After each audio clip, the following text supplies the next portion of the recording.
중동 사태 여파로 국제 유가가 오르면서 국내 기름값도 빠르게 뛰고 있습니다. 대전에서도 리터당 2,000원이 넘는 주유소가 등장을 했는데 이번 중동 사태가 지역 경제에 어떤 영향을 미칠지 대외경제정책연구원 유광호 전문 연구원과 함께 짚어보도록 하겠습니다. 연구원님 어서 오십시오. 네, 안녕하십니까. 네, 자 최근 중동 정세가 악화가 되면서 국제 유가가 정말 빠르게 오르고 있습니다. 하루가 다르게 100원씩 뛰고 막 이러던데 특히 호르무즈 해협 봉쇄 가능성이 이제 거론이 되고 있는 상황에서 이번 사태가 국제 유가에 전체적으로 어떤 영향을 미칠지 먼저 전반적으로 한번 짚어주시면 좋겠네요. 예, 그 호르무즈 해협을 이란이 이제 봉쇄를 시도하고 있고 그러니까 그 봉쇄 시도 전에 네. 한 40척, 50척 정도 되는 배들이 이제 왔다 갔다 했는데 네. 그 에너지 관련 선박들이 네. 지금 거의 이제 못 지나가고 있거든요. 그래서 사실상 봉쇄하고 있다고 이제 생각하시면 될 것 같고 그러면은 이제 호르무즈 해협의 하루 그 원유 이제 통행량이 얼마나 됐었냐, 운송량이 네. 얼마나 됐었냐 보면은 하루에 한 2천만 배럴 정도 됐습니다. 근데 우리가 작년 4분기 기준으로 그 원유의 이제 수요 공급을 살펴보면 초과 공급분이 한 290만 배럴 정도 됐거든요. 네. 그래서 단순 두 개만 따지고 놓고 보면은 사실상 10배의 해당하는 이제 충격이 이제 시장에 가해진 거고 네. 다만 여기서 호르무즈 해협을 약간 우회해서 이제 수출할 수 있는 방법이 있습니다. 사우디아라비아의 이제 동서 파이프라인이라든가 아니면 UAE의 푸자이라 파이프라인 같은 것들이 있는데 이런 것들이 한 500만 배럴 정도 네. 이제 우회해서 수출할 수 있어서 사실 다 합쳐 보면은 시장에 한 1,200만 배럴 정도의 이제 원유 충격이 있다 이렇게 이제 생각하면 될 것 같고 네. 여기서 이제 끝이 아니라 그 걸프 산유국에도 지금 전쟁이 지금 퍼져 있잖아요. 네. 그 걸프 산유국도 이제 여러 가지 원유 시설도 타격이 된 상황이고 그리고 저장 시설도 꽉 차면서 뭐 쿠웨이트 같은 경우에는 불가항력 선언하면서 생산을 좀 멈추겠다 이런 네네. 얘기를 하고 있는 상황이라서 네. 앞으로 이제 그 걸프 산유국에 전 세계 한 15% 정도 차지하고 있는데 전체 네. 생산량에 산유국의 생산량이 어떻게 될지 모르는 상황이 있기 때문에 네. 이제 국제유가 상승 압력이 계속되고 있는 것 같습니다. 이란 같은 경우에는 이제 호르무즈 해협을 통해서 기름 한 방울도 못 나가게 하겠다 이렇게 주장하고 있는 상황에서 이게 그러니까 고유가가 장기화되는 건 아니냐 이 부분이 가장 많이 우려하시는 부분이거든요. 어떻게 보십니까? 예, 고유가 장기화를 예측하려면 사실 중동 사태 장기화를 예측을 해야 되는데 이 예측이 좀 어렵습니다. 두 가지 이유가 있는데 첫 번째로는 이란의 어떤 반정부 여론을 파악하기가 굉장히 좀 어렵고요. 네. 그 여러 가지 이제 여론조사가 있긴 한데 그런 것들이 사실 신빙성을 보장할 수 없는 거고 네. 뭐 두 번째로는 저희 연구원에서 뭐 이란 관련 학자들하고 뭐 교류도 하고 있습니다만 대통령 선거 투표율을 통해서 이제 여론을 판단한다고 합니다. 그만큼 이제 신빙성 있는 조사 같은 것들이 없는 상황이고요. 네. 두 번째로는 이란의 어떤 군사 역량 그 얼마나 뭐 무기들이 남아 있는지 이런 것에 대해서 많은 예측들이 있는데 사실상 그런 예측들이 정확하지 않은 상황이고 뭐 미국 같은 경우는 어느 정도 정확한 정보를 알고 있겠습니다만 그런 것들 우리가 이제 접근할 수 없는 상황이라서 사실 이 두 가지를 놓고 보면은 사실 장기화 될 것이다 이렇게 네. 빨리 끝날 것이다 이런 것들이 좀 예측하기는 어려울 것 같고요. 다만 지금 현재 어떤 정황상 이란의 반정부 여론이 어느 정도 있는 것만큼 친정부 여론도 어느 정도 있는 것 같아 보이거든요. 네.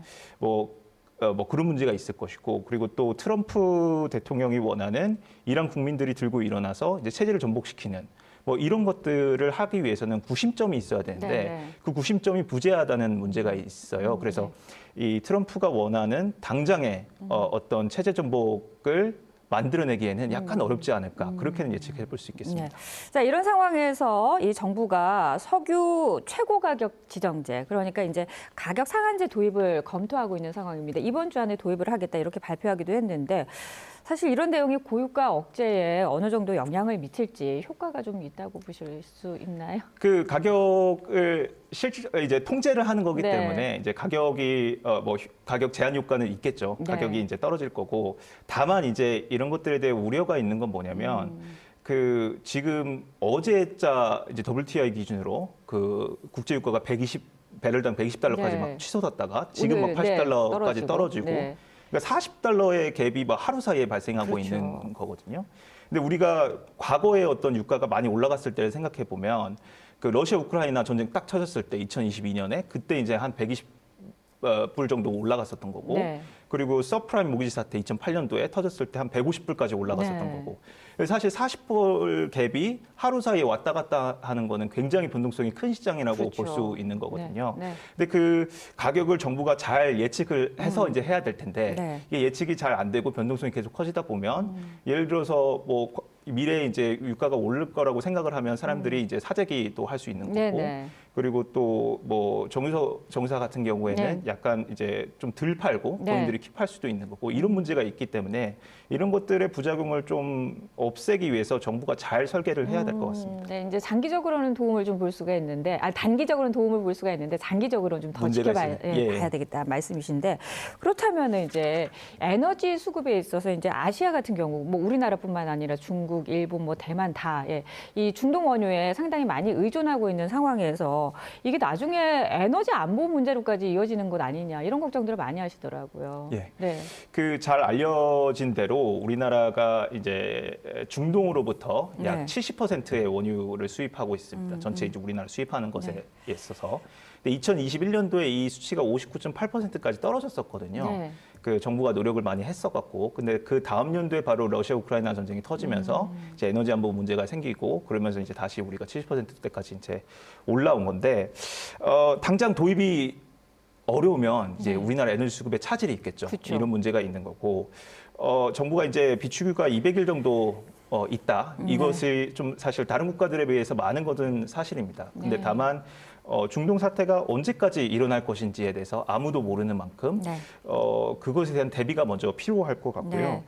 이게 우리나라뿐만 아니라 일본 그리고 중국 또 인도 이런 국가들이 그 걸프 산유국으로부터 원유 수입을 굉장히 많이 했었거든요. 네, 네. 그래서 지금 걸프 산유국의 어떤 그 원유 수입 그 위험이 굉장히 부각된 상황에서 이 국가들도 이제 다른 국가들의 원유를 살려고 할 거고, 그렇게 되면 중동의 주요 산유국의 이제 수입 경쟁이 심화되는 문제가 있을 수 있기 때문에 네. 우리가 좀 발빠르게 대처할 필요가 있을 것 같습니다. 자, 그러면 좀 짧게 여쭤보도록 하겠습니다. 이게 유가 상승이 이어지면서 결국 물가와 경기에도 이제 부담이 될 수밖에 없는 상황인데, 우리 경제에 앞으로 어떤 영향이 예상이 되고 또 정부는 어떻게 대응하는 것이 좋을지 짧게 말씀해 주시면 좋을 것 같습니다. 예, 일단 유가를 생각을 해보면 일단 인플레 문제가 있을 것이고, 네. 또 그리고 그 제조 기업들의 이제 생산 원가의 문제가 있을 네. 것이고, 또 우리 흔히 그 석유를 가지고 이제 천연가스랑 석유를 가지고 전력을 만드는데, 그런 전력의 상승 때문에 여러 가지 이제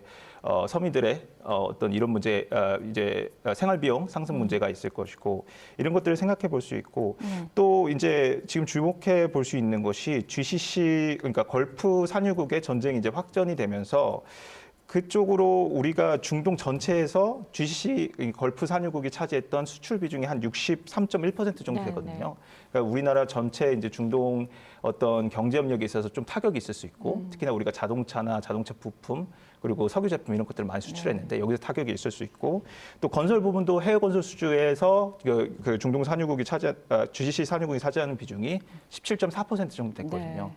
그래서 그쪽에 어떤 건설 경기가 위축이 되게 되면 우리나라 해외 건설에도 해외 건설 수주에도 타격이 있지 않을까 이렇게 네. 예상합니다. 정부가 어떻게 대응해야 될지 짧게 좀 말씀해 주시면 정부는 좋겠습니다. 일단 그 석유에 관련해서 이제 어떻게 이제 도입을 해야 될 것인지에 대해서 잘 많이 생각을 해야 될 것 같고, 지금 아까 말씀드린 바대로 이제 도입 경쟁이 굉장히 심해지기 네, 네. 때문에 네. 그런 것들을 좀 빨리 대처해서 주요 원유 수급과 이제 관계도 좀 신경을 써야 될 것 같고, 또 도입도 이제 신경을 써야 되고, 그리고 또 이제 뭐 건설 부분이라든지 여러 기업들의 이제 뭐 여러 가지 애로사항도 있을 거고 이제 문제가 있을 건데, 그런 것들의 뭐 금융 지원이라든가 아니면 뭐 여러 가지 문제가 되는 상황들에서 지원을 많이 해주면은 도움이 될 것 같습니다. 네.